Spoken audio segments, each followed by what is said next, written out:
Boom, boom, boom, boom, boom, boom, boom, boom. Yes, sir. Media Marcus in the building, November the 12th, 2025, 11:19 p.m. here on the East Coast.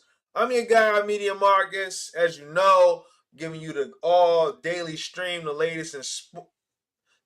in news, sports, and entertainment. Media Markets here, November the 12th, 2025. We're approaching 11:30 p.m., a little before midnight. You know, I'm around. I'm around. I'm always working. I'm always got something going on. But we're here, November the 12th, 2025. Media Markets. I'm obviously talk some sports today. I'll give a preview for Thursday night football. I'll talk the rest of the games tomorrow.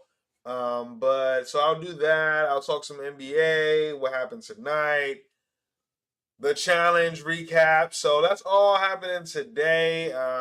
This here Media Markets episode.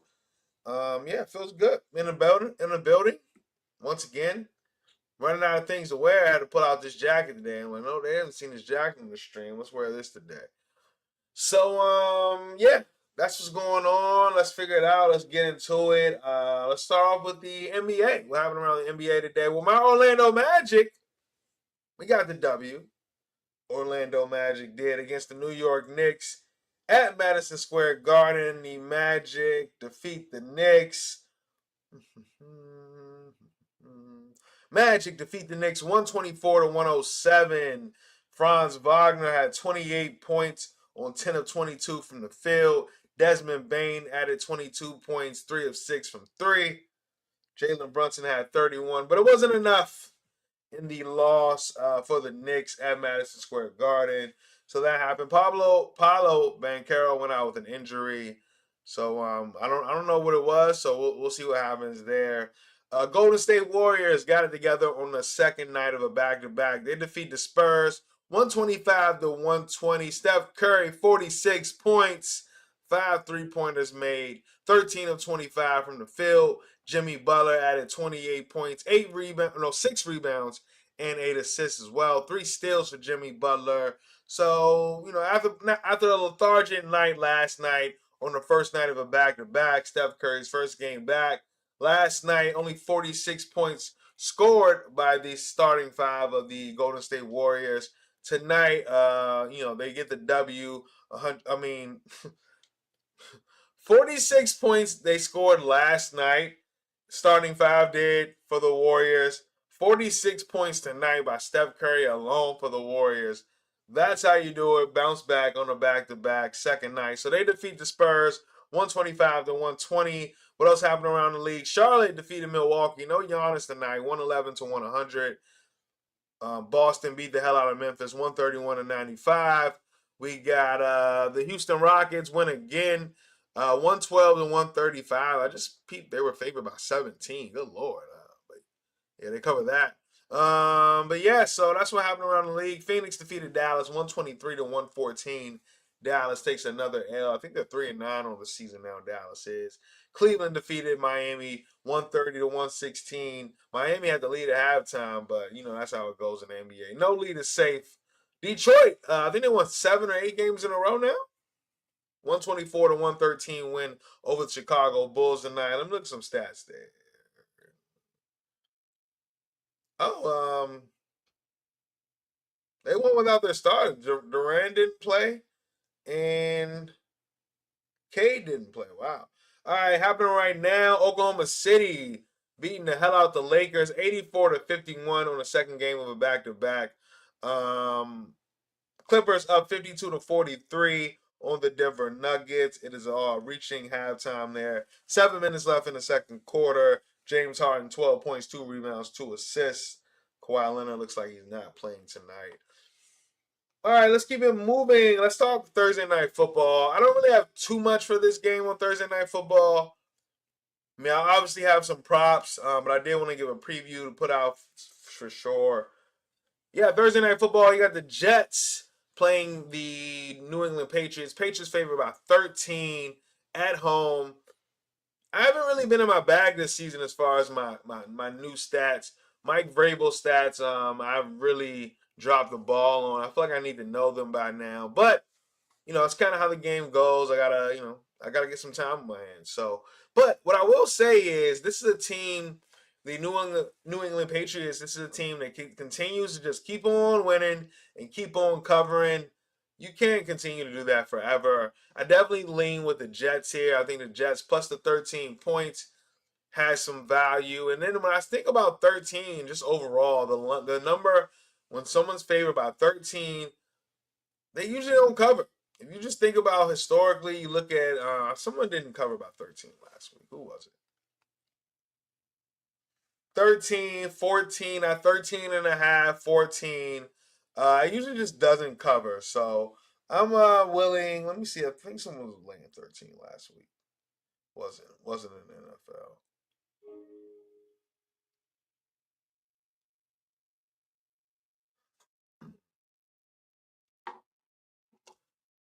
I'm thinking about Green Bay a couple weeks ago versus Carolina. What was the line? It was 13. Green Bay was laying at home. They lose outright. I think the Jets have some value here, catching basically 2 touchdowns versus a division foe. I think this would be a tighter game on Thursday Night Football, a short week. So I think the Jets plus the 13 points has some value.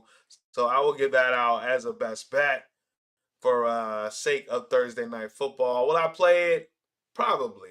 But I will say, I probably shouldn't though. I probably shouldn't play. But yes, 13 points. I would definitely catch a 13 here. I think there's some value there. With a team division, the 13 really doesn't cover that well for favorites. Never really has over the years. I'm sure there are more 13, 13 and a half, 14 in any sport. The dogs cover more. So I'll definitely, I like that plus 13 for the Jets, 13 and a half. It'll probably go to 14, whatever the closing line is. All right. So that's what I got for the Thursday Night Football. Let's talk the challenge. The challenge was so good tonight. This was one of the best challenge episodes in some time. Everyone was in chaos. I mean, after the challenge, we find out who wins. It's Turbo and Sydney. Cool. We know who loses, and this is the most important part. Who loses? Michaela and Cedric lose. So actually, spoiler alert. I'm sorry. Spoiler alert. Spoiler alert. All right, but yeah, I'm talking about the challenge right now. Yeah. So Cedric and Michaela, them losing and going straight into elimination was very important, and we saw how everyone kind of was just in chaos. They wanted, Michaela did. She wanted Aviv and Jeremy to go in because that's not someone you want to see in the final. They can run all day, up hills, up mountains. You want to get them in there, both of them. Everyone agrees, including Nani. Nani is very. And Nani had the drama this episode, but Nani is very confident in what she's going to do. You're not talking her out of it. Her move is her move. It is what it is. If you don't like it, be where you at. Like, you even saw that with Turbo. Turbo didn't necessarily like the fact that Nani was going to vote in the V, but he didn't really make a fuss about it. It's her game. He got his game, and everybody plays that way. So the challenge is really good. But when we got to deliberation, and Jeremy is like, yeah, I'll put in my request to switch partners. Who I want to take Will's partner, and he goes against Will in the challenge. This is the challenge I'm talking about. The latest episode that came on tonight, and shout out to Jeremy, back against the wall. Listen, I'm one of those people. When you're back against the wall, you start to just do some things. Just like, hey, I gotta be creative. I gotta think outside the box. I'm thinking about something I did in fantasy football earlier this season that I may or may not have done on purpose. And it didn't give me the win. It did not. But my back was against the wall. As all I had left was a shot in the dark, if you will. And although it didn't pay off, I certainly don't regret it because I was right there and able to be in the game and be competitive. So yeah, Jeremy threw it. He was like, hey, I'm all about it. I'll go ahead and change partners. And he beats the hell out of Will. Spoiler alert. He beats the hell out of Will, steals his partner, which is Olivia. Now you got Theo on your side. No way he's voting in Olivia. And you got some other people on your side as well. Nani made a deal with Theo, so it looks like they're all kind of working together, at least during this point in time. But Nani and Will going at it. I mean, Nani, and it was such a crazy predicament to be in. Once Jeremy got that W, such a crazy predicament to be in. And yeah, Nani and Will just going at it like they weren't lovers last episode or last two episodes. They're lovers. Now they're fighting. They are fighting and going at it. And Nani looks like she is on edge because she wants to win. You know she wants to win. She don't come out here for that to not win at this point. She's a competitor. She's competitive, and yeah, her and Will going at it. That was pretty good TV. That was the best deliberation all season. All season, the best deliberation. So shout out to the challenge, and we saw in the elimination. Spoiler alert. Spoiler alert. Spoiler alert. We saw in the elimination Cedric and Michaela found a way to get it done. They returned to the house. Aviv is gone. So is Will. And so is the drama. Will is the drama. Will is the drama. He wears his heart on his sleeve. And if there's another season of the Challenge X's, we got to put these two together. Will and Nani. We got to do it. All right? So that's what I think. That's the latest episode of the challenge. A very good challenge episode. I'm so pleased as a fan. Very well done. Well, it's a reality TV show. Like they don't. It's just real. It's authentic. All right, what else did I got on the slate for today? I didn't have much after that. Yeah, did talk about the Pistons won 8 straight games. Talk about not my Carolina Panthers. My Orlando Magic got the W tonight, defeat the Knicks in New York.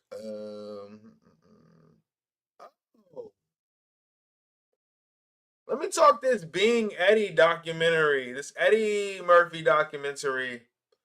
I haven't gotten all the way through it. I got about maybe a third through it. Okay, 33%. But Being Eddie is so good. I was so ready to see this because when you think of Eddie Murphy, he is such a superstar. Think about all the things that he's done. Think about all the generations of people that really resonate with Eddie Murphy. When you talk about 48 Hours and Trading Places and that era to Beverly Hills Cops and um, uh, the Beverly Hills Cops series, pardon me, the Beverly Hills Cops series, it's 3 of them. And you think about Coming to America and that era. You think about the Shrek era and the Daddy Daycare when he started No More Family Movies, or the Clumps, the Clumps, Nutty Professor, the Clumps, all of that. Dr. Doolittle. This is such a legend, and Eddie Murphy just talked about his experience in the industry and what got him started. He talked about how when he was early, like a teenager, he said he was going to be famous. He's going to be somebody. He claimed it, and he certainly did. By 19, he was on Saturday Night Live and reflected around that and just the era that he was in and who he was hanging around. The My Girl Likes to Party All the Time record, Rick James, and avoiding the drugs and having his brother right there with him, Charlie Murphy. God rest his soul. So this was such a good documentary, and I'm not even halfway through it. But Eddie Murphy, Being Eddie, I would definitely recommend go play that on your Netflix. Press play this weekend because it's a very good documentary, and it really shows how big of a superstar Eddie Murphy is. Eddie is that bull. Like, what is you talking about? Like, you think about Eddie Murphy, it's a ton of accomplishments, stand up, the movies, all the characters that he's played over the years, and man, Eddie Murphy, really that guy. So Being Eddie, I would definitely recommend go check that out. It's streaming now on Netflix. Very great documentary. And Netflix always does it with the docs. I mean, what can I say? What can I say? All right. I think that's about it for me. I didn't really have too much news. I mean, the government shutdown is supposed to be, they're just waiting on a Donald Trump signature, allegedly. Anthony Joshua and Jake Paul are finalizing a deal for a heavyweight matchup on Netflix in December in Miami, but I heard it all before.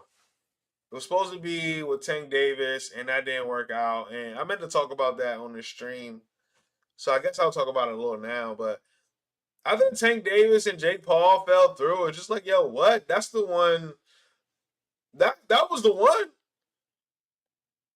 I mean, but they saying, Anthony Joshua, Jake Paul, they will are finalizing a deal in Miami in December for a Netflix fight. We'll see if that actually happens and comes and actually happens, because we did not see that happen with Tank this past fight. So we'll see. But yes, that is the latest. Anthony Joshua and Jake Paul finalizing a deal to fight in Miami in December. I don't think I'll be there, but maybe. You never know. You really never know. But yes, that is it for me, man. I'm about to get up out of here. Appreciate you all for listening. Appreciate you all for tuning in. I'm your guy, Media Marcus. Another day at the office, baby. November the 12th, 2025.